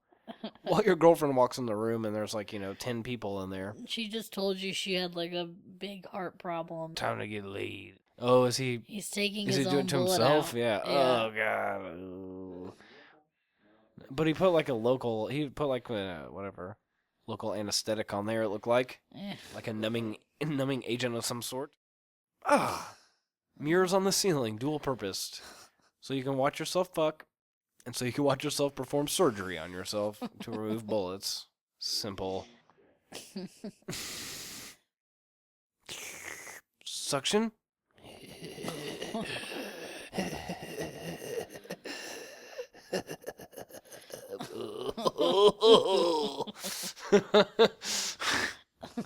So weird. Like he's like watching himself perform surgery on himself, kind of. It's very strange. Can you imagine getting shot? Have you ever been shot before? Physician, heal thyself. Did you see that? Yeah. Physician, heal thyself, he says to himself. I've been shot by a BB gun. I had that conversation in the last episode with Mike. Oh, I've been shot by a BB gun, yes. it's a little different. But like little is like, like very little. Damn near the same thing as getting shot by a bullet. Like that and would removing fuck it you yourself. up real bad. Yeah, and getting shot with like it stings like a son of a bitch. It stings like a son of a bitch. That's the joke. The joke is that a BB gun would not hurt, and a gun bullet probably would kill you. That's the potential. Yeah, no, that sounds awful. I mean, it's tearing up all your muscles. And yeah, it's tearing through your ligaments and whatnots. It sounds pretty bad. Getting shot sounds like a bad thing. Yeah. That I've tried to avoid my entire life. You know, it sounds like a good thing. What? Rum and cream soda. Yeah, is it good? It's creme. I don't know. I haven't had any yet. Oh. Okay. It looked like I poured it kind of stiff. A little stiff drink. That's good. You haven't been drinking fast enough. You literally like 10 minutes ago, you're like, well, look who's drinking fast now, buddy. And now you're like, well, you're not drinking fast enough no more. No, I'm drinking slow. And Lee. I feel... Can you please use our adjectives correctly? I'm sorry. Or, yeah, adjectives. Slowly. It's okay. I like to turn nouns into verbs. That's a good thing. Oh, man, what's going on now? You should try a drink of this. It's not too shabby. That's very good. Yeah, it's not too bad at all. I love red cream soda. I put a reasonable amount. I mean, that's like a quarter of a can of red cream soda, maybe. Yeah. I put like a little over a shot in there. It's pretty good. That's pretty good. Yeah. I've been drinking Jack Daniel's honey and Coke. So good. Yeah. It tastes I like agree. vanilla Coke. Really. Even like Evan Williams, Jack Daniel's broke-ass cousin, Evan Williams. Evan Williams honey is really fucking good. Like any kind of whiskey with honey added is actually pretty good. It's really good. What's going on here? She's had a nightmare. It looked like he was trying to make some kind of romantic advance on her. Really? It did. Look at the... Yeah, I know. No, look at him. I watched it earlier. I understand you did. But look at this. No, not the... She's dreaming. Okay, look at this. He's like, hey, don't worry. You know, everything's going to be all right. Come on. You know, like, that's... Yeah. Take a deep breath. That's weird. I don't know. The guy just creeps me out. Yeah. I mean... He's kind of creepy.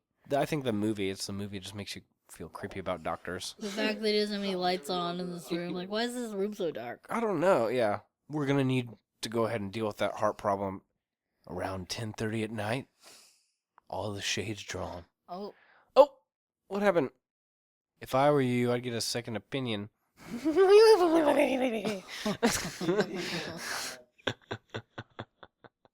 Seriously, she could have been dead like 5 times by now. Mm-hmm. But he's trying to, sew himself inside of her. Yeah. Because it reminds him of his mother. I don't know what the fuck he's trying to do. He's trying to give her a heart transplant, I believe. Because at the end, he's got a bucket of hearts. Don't you ruin this. Oh. I haven't seen Not at the end. It's not the end. It's like 5 minutes from now. Okay, so I haven't seen a majority of the movie for like a month, but I haven't seen the end in like 17 years. Something like that, so... Well, let's try and hold off on this movie came out 12 years ago, so... 12 years ago, Megan. Yeah. This movie came out in 1992. It's 2014. That's 22 years. You're right. I'm sorry. You're right. Yeah. I'm sorry. I've been drinking. Right. That's a song. Right. No. See, I just think you're bad at math. I'm pretty good at math, actually. The doctor did this. Yeah, clearly. No, this movie came out 2 weeks ago. So, there's no way. Yeah. 22. 12 years ago seems like so long ago, though. 12 years ago is a long time ago. It's broken, all right. Your heart. That doesn't. You are not a doctor. That's the scary part. If what's happening here is what you say is happening and he's trying to give her a heart transplant, he's not a real doctor. No. You know? So he has no idea what he's doing. He's been in a mental institution for quite a while. Yeah. He bursted out of his mother's dead body. Mother's dead body. That he was sewn inside of by his father after he had killed her. So, yeah. He probably shouldn't be operating, let alone doing heart transplants. He probably shouldn't be existing in society right now, actually. Probably not. I don't know. This stuff looks like straight up Robitussin, though. This rum and creme soda. What is that? I don't know. The fuck Is that his bag? Maybe that's his bag. I don't know what they're trying to show you there. I don't know. All right, your voice kind of just... No, I'm fine. Hey, everybody. Megan here. Just wanted to say hey. Whatever. Sorry. That's my best impression of you. Sorry. It's a terrible impression. Sorry. I'm Megan. Dr. Giggles doesn't make me giggle. Makes me cry. It makes me cry. Did you watch it with the lights off? No. Did you have headphones on? No, I just watched it. You just watched it with the lights on a big TV and you still got scared? Yes. Nice. I was even like straightening my hair while I was watching it. And Like out of the corner of your eye, you're like, ah! Giggles! you ordered a pizza? Hell yeah, I'm starving. I was on my way to eat. Oh my God. And then this bitch hit me on my bike. Most interrupted podcast ever. Ever. We'll take care of it though. Take care of all that in editing, and then when you're like most interrupted podcast ever, then people be like, what the fuck is she talking about? Oh my God. What? I have a pizza. I'm hungry. I understand that. You don't gotta make all that noise. I always remember this scene. This is a scene I always remember. There's Dougie Fresh and fucking saxophone, oral sex girl. Dougie Fred. Dougie Doug, that's his Dougie name. Doug. How's he gonna just order a pizza? Not tell anybody? Can you at least say like, hey, you guys want to throw in a pizza? You guys want some pizza? Get a big pizza. I know that you've been drinking and no. No, just get it stuff for himself. Actually, I'd like to But tell he's you. got a whole 2-liter Mountain Dew there. I'd like to tell you though, the best part of that interaction between. Hold on, the best part of the interaction. Can you just wait 1 second and not make all that fucking noise? Thank you. The best part of the interaction is that the guy's like, "Well, it looks like they forgot to give me your salad." That's not how pizza delivery works. No. Like you get a fucking receipt or like a order, and they tell you what you need to grab. You need to grab a pizza and breadsticks and a salad. It's You not. at least check your bag. It's not them forgetting to give you a salad. Like, it's your responsibility to grab your food before you leave. All three of us haven't worked in a pizza place. Exactly. Like, I'm not saying that I would be pissed at the guy or something like that. You know, like, if he was just like, oh, I forgot to grab your salad. Like, saying they forgot to give you the salad is a blatant lie. Yeah. You know, like, if they forgot to make it, sure, they forgot to make it, but you didn't make sure that it was made before you left. It's not their fault. I just realized I'm in a bad mood because they didn't put your salad in the bag. Was that what he said? Yeah, fucking. He's eating pizza in front of us, too. It's not even. We can't. All that. We can't record while you're like. You should have known when you watched this guy walk in the door, he was going to just be a tornado of destruction and noise. You know that. And the Russells are going to be here soon. Oh, fuck, we're finishing this piece of. We are finishing this movie. Are you done crumpling bags? Yeah, you're good. That's what I said. Okay. Okay, we got the all good. So we're going to hit play in the waiting room of terror. That's basically where they are. This guy would. Oh, that's gross. He's- if you don't have Dr. Giggles or haven't seen it, I urge you to get it, and you go to the hour 14-minute 13-second mark. It's 20 minutes left in the movie. They're all in this waiting room, and they all have had their hearts removed. And this cop is just kind of searching around, just like, oh, well, there's a dead body. And he makes this face. You're like, what is he doing? Like, it looks like he's having a stroke pretty much. He's like, his eyes are blinking, and he's like swallowing and looking all weird. And it's basically him just trying to hold back vomit. And then he throws up. And I'm trying to see how legitimate this vomit looks. It just looks like he has a mouthful of like milk with like brown food coloring in it or something. It doesn't look good at all. It happens. I'm not saying it's anyone's fault. I'm just saying I've never vomited anything that looked like that. And it usually comes out your nose a little bit. When I was in high school, sometimes I would pretend to be sick, and I would like make a concoction of vomit to put in my mouth so I could like, What?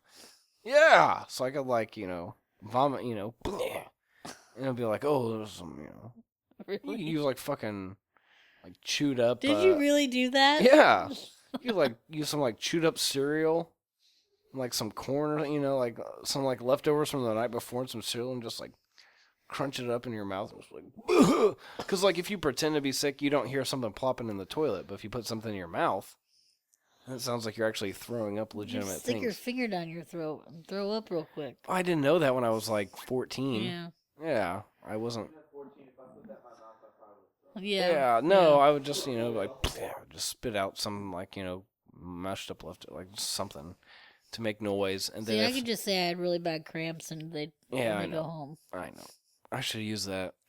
Oh, look at these sexist. I fucking cramps too. I gotta go. Hurts. I did some elaborate stuff. One time when I skipped school, I laid in my closet and I just put a bunch of blankets over me. Because my closet, I had like pillows and blankets in there. So I just laid under all these blankets for like 3 hours, between the time the bus left and my mom went to work. I was like, sweating balls. It's like, well, school's probably going to call and, or like alert your parents that you weren't there. It happens. Yeah, my parents didn't care. I just say I'm not going to school. Call in for me. Yeah, well, so I don't get in trouble. Get the fuck away from her. Have a heart. And then he just throws a heart at him. It's awesome. So you missed the bucket of hearts. I saw the bucket of hearts. Oh, okay. There was a bucket of hearts. And what did he do? He put the two defibrillator panels together, and it caused some kind of like temporary power outage. Yeah. Enough for him to escape. That looks like a matte painting, by the way. It definitely is. Like that's definitely like a matte painting of a hallway behind him, right? Yeah. Okay, I'm sorry, I have to pause again. Like, look how far he advances into this hallway. Not very far. Like, look at that. That is definitely a painting of a hallway, correct? Yes. Okay. Just curious. It definitely is. I wish I would have watched this more. Oops. The fucking pizza guy's back. Get your pizza. Get your salad. The delivery fee was $3, so we would have made it $6.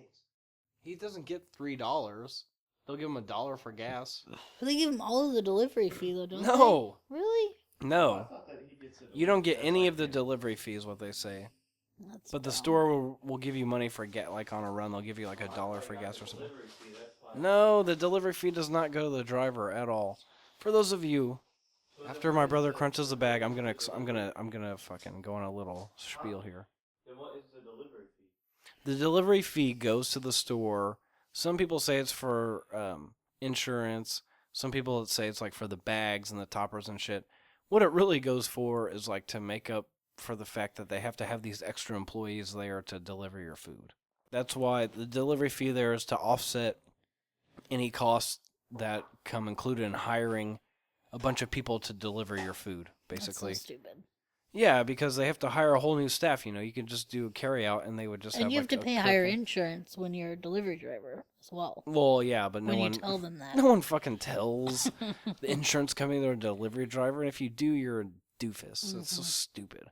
I've got an accident while I was driving at work, and I just put my car topper in the vehicle, like in the trunk, so the Yeah. cop wouldn't, I just got off work, fucking. Yep. I also had my brother meet me there as soon as possible because I had weed in my car, and I was like, if this cop, like, why the fuck would a cop search your car if you got an accident unless you smell like alcohol or something? But I was like, just to be safe, here's my stash, Yeah. Why not? But yeah, I'm gonna go on this little spiel real fast. That is a painting in the background, by the way. Yeah. But the delivery fee does not go to the driver. You think that they charge $3 fee and they just give it to the driver? What kind of corporation would do that insane shit? They pay drivers like $5 an hour, so they wouldn't, no. And then your tips make up for the rest on taxes. No, you get a part of the $3, but not $3. You usually get $1. And that doesn't, $1 per delivery, that doesn't make up for that barely makes up for the gas used maybe, but you're making them under minimum wage, so. And people are like, well, the service and blah, blah, or get another job and shit. It's like, sometimes that's not an option. Yeah. Like, if you have good service, you should tip your server properly because they make shitty wages and they're bringing you your food, they're cleaning up after you, they're cleaning up after your stupid fucking kids that drop like Cheerios on the floor. Oh, and kids are the worst. Yeah, exactly. Like, tip these people decently. Well, it's not my fault they make this much. No, but you are aware of that fact. That's how it works. You tip these people for good service. That's why you go out. You're not cooking a meal for your family. You don't have to do any of the work. You just go and sit down and tell them what you want, and they bring it to you. So, tip your drivers and waitresses accordingly. Bartenders. Yeah, and bartenders, please. Anyway, because also, especially in the waiting industry, they have to do a tip share. Like, they have to split it with the bartender and the fucking cooks, and so just tip, okay? If you can afford to go out and have a drink, you can afford to put an extra $1 down for the drink that you're having for a tip. So I'm saying I'm broke as fuck, but I'll still tip, decent. Yeah. I You always still tip have really to. well. Yeah. You don't have to tip really well, just like a courteous amount Yeah. for the work that the people put in. Yep. The effort, Yep. I mean, shit. I usually tip $1 a drink when I go to the bar, which is probably too much. But that's about right. yeah, I think it's about right. Should be about right. Oh, and old Pukey, I think he still has a little bit of vomit on the side of his mouth. Don't. Oh no, she's letting Max. It's all right. I love you. She's still not about it. I'm sorry. It's like, I'm coming out of anesthetic, so probably right now is not the best time to talk about you cheating on me. But whatever. Yeah, that's what I want to see, the dead fucking asshole. And here we go. Curly-haired guy. What? How do you not see what's about to happen? The doctor is going to do just something? sitting in there in the waiting room. Oh, he's one of the people. Yeah. Hello. Why did I not notice that? I don't know. Max, here he is. Good. Boom. Well, they're telling her not to look. Does he have a fucking katana? No, it's a golf club. Oh, I was like, why does he have a sword? Load that revolver. He's a big man too. Yeah. I'm gonna look up Larry Drake right now. He's a big guy. He's tall. Yeah. And like, Big. he's not like fat or anything. He's just like he's a healthy, tall male. That'd be weird if he's like listening, I'm not saying that he would ever listen to the show, but if he did, he was like, they're fucking Googling how tall I am? Yes. Yes, I am. He was in Law and Order as well. I bet Dark he Man. is 6'2". No, I bet he's 6 foot. No, I bet he's No, wait. 6. I'm gonna say 6'1". No, wait. He is Yeah. 6 feet, Oh, 6 feet. 3 yeah. inches tall. Does that change your opinion of him? No. He's a graduate of University of Oklahoma. He won 2 consecutive Emmy Awards for his touching portrayal of Benny, the mentally impaired office worker on L.A. Law. Originally studied to become a teacher. His mother was a homemaker. His father was a drafting engineer for an oil company. He looks like a teacher. He also enjoys big band music and reading. Oh. Did they get him? Did they get the doctor? Kind of? Yeah, kind of. Okay. Oh, shit. No, doctor's there. Oh, there's the doctor. Now he has a revolver. That's no good. Oh, ow. Oh, he got a battery. Oh. Oh, shit. Who's on fire? The police officer? Yeah. Out of bullets. Grunting. Trying to knock down door. What is that? Helium. Nitrous or helium? Right? Nitrous. Why would he have helium? I don't know. Oh, I'm a doctor. I need some helium. Let's go ahead and breathe this in. Falling asleep. Yes. It's working. I think it might be nitrous. Oh, Why that's would he? weird. Why would he let She's himself like, go first? I don't want to push his butt. She's like lifting her boyfriend out of the room, and she won't. She won't put her hands on a supple buttock. He acts like it's so hard. You're not even. You're like kicking your girlfriend in the fucking face, dude. You're not even doing anything. She's pushing you upward. Don't make me laugh. Oh, no. shit. Oh. Some kind of rotator saw in the back. Ugh. Blood coming out of the mouth. Grab my hand. Dude, you should have pushed her up first, you fucking asshole. It's alright. If he comes just, is he gonna grab her leg? Is he gonna grab her leg? I don't know. Ooh, help her up. Help her up. Oh my god. I can't hold. This is the longest saving scene ever. There it is. He finally grabbed her leg. Kick. Kick. Grunt. Kick. I've never lost a patient, Jennifer. Awesome. Oh, and that's the death blow. He kicks her. Or he kicks her. She kicks him. Jen kicks Gigs. And the house is on fire. Right? It's pretty much. Yeah, it's going to blow up because the flammable gas Gunshots. tanks. The gunshots? Yeah, he was shooting the gun. That's why it all caught fire. He shot the gun. And there that was like lit. a car battery hooked up to like something. There was like some kind of like battery or something hooked up that was all electrically charged and whatnot, sparking to and fro. Whoa! I like how he jumps. Like, you know, he's like, it's a big deal. Like, oh! And she just kind of like Falls. ambles out. Yeah, she just kind of like falls over. And he's like, whoa! He definitely likes to make a show of things. Max, he's a big spectacle maker. Yeah. We got our friends coming. Oh, who's this? You don't say. It's Jennifer. Jen. She's getting her heart valve fixed. Her heart valve.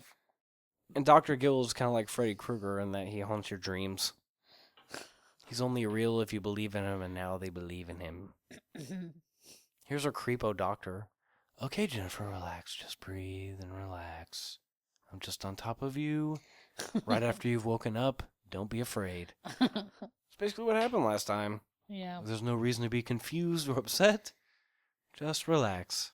Are you purposely trying to like bang shit around? And just like hit stuff on tables? I feel like you're doing it on purpose for some reason. Ooh, why's our blood? No, No. it picks up. Why is our blood trickling under the door? What's going on? Why is there only one other person in the room? Is with Evan Rindale out there waiting to kill her some more?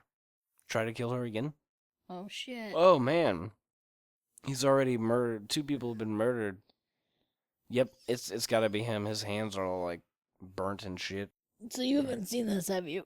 I haven't seen the ending. Pass it this way. Sorry, Jesus. I thought you I- said you didn't want it. What? I don't know. You're just making things up now. No. I'm a doctor with this old leather. What the hell is that? That's not even Thing. the worst thing. What is that? What is It's that? not too bad. It's like a claw that has a claw in the middle of it. What are these tools? You know they're actual tools probably, you know, like for Yeah. probably not, hopefully not medical procedures. If any procedure, I would assume it's for giving birth. He said that he made them. They haven't been tested yet.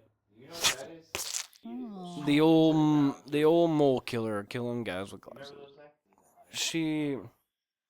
Apparently she can battle anesthesia along with explosions. She's a wonder kid. It probably wasn't as bad back then as it is now. It's probably a little more powerful now. Like she could see it as soon as she put it on. Megan, Right? Your time frames are just awful.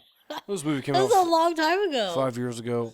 20 years ago, the anesthesia was probably just awful, and they just used it and it barely, people It probably might woke not up have all been the time. like now. If you go under anesthesia, they tell you to count back from 10. So in 10 seconds, at the most, you're gonna be down. Yeah. But she just like had that on her for like 30 seconds. I doubt they'd be. It's one of the movie.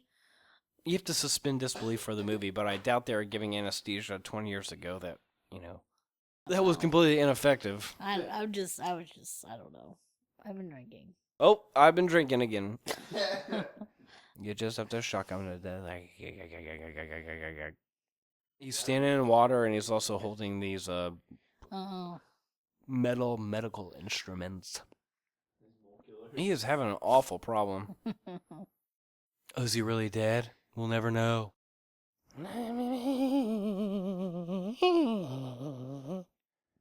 I'll be still alive. Listen to him giggle. Hey, there is a bubble there. I can hear it in my head. I don't even need to hear it. Oh, nope. Just because I can't recreate it. He is not dead. He's been shocked, burnt, shot, stabbed. Should take 2 and call me in the morning. Take 2 and call me in the morning. Stab him in the chest. Oh. Yeah. This is the end. There's one-liners like that all through the way. He says shit like that all the time. Is there a doctor in the house? I bet that's what he says. Is there a drool doctor in the house? Drool. I really like Larry Drake. He's a good actor. I like him. Ow. He is. Oh, and it stabbed all the way through him. Finally, I viciously murdered a man. Now I can continue the rest of my life in normalcy. Larry Drake has been credited as an actor in 81 films. Film and TV roles. Johnny Bravo. Oh, I'm so happy your dad's okay. Hi, Daddy. He was in Spun, American Pie 2, Batman Beyond. Batman Beyond. Bean. He was in the Superman TV series. L.A. Law. He was in Darkman. He was in Outer Limits.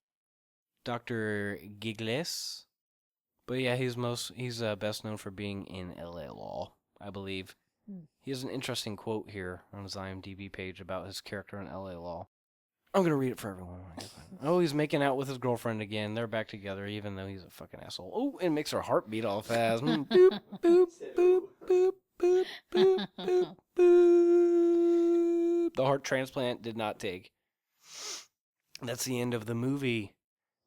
But this is the fucking Larry Drake quote. People were always coming up to me and teasing me like I was slow. I would have to tell them I'm not really retarded. The character I play on TV is retarded. It was actually pretty flattering. It was actually pretty flattering because it showed that these people thought my acting was really that convincing.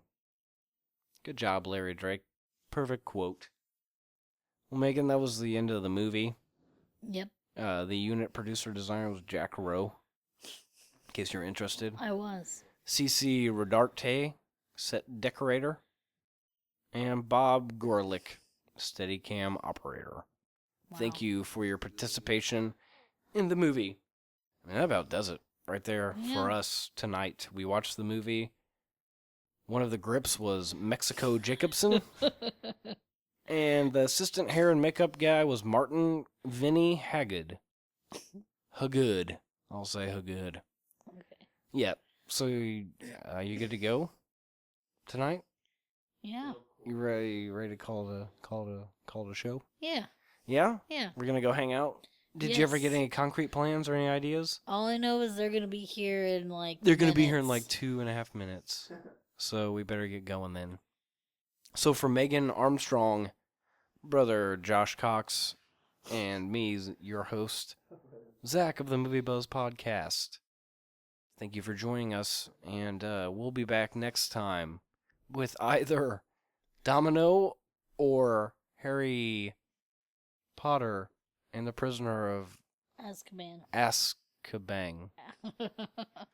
So join us next time on on the Movie Buzz Podcast. It's time for Movie Buzz. It is time for Movie Buzz. Tell your mom, your sister, and your cousin it's time for Movie Buzz. Here comes your host, Zach, carrying a six-pack. Come on over, enjoy the fun. It's time for Movie Buzz.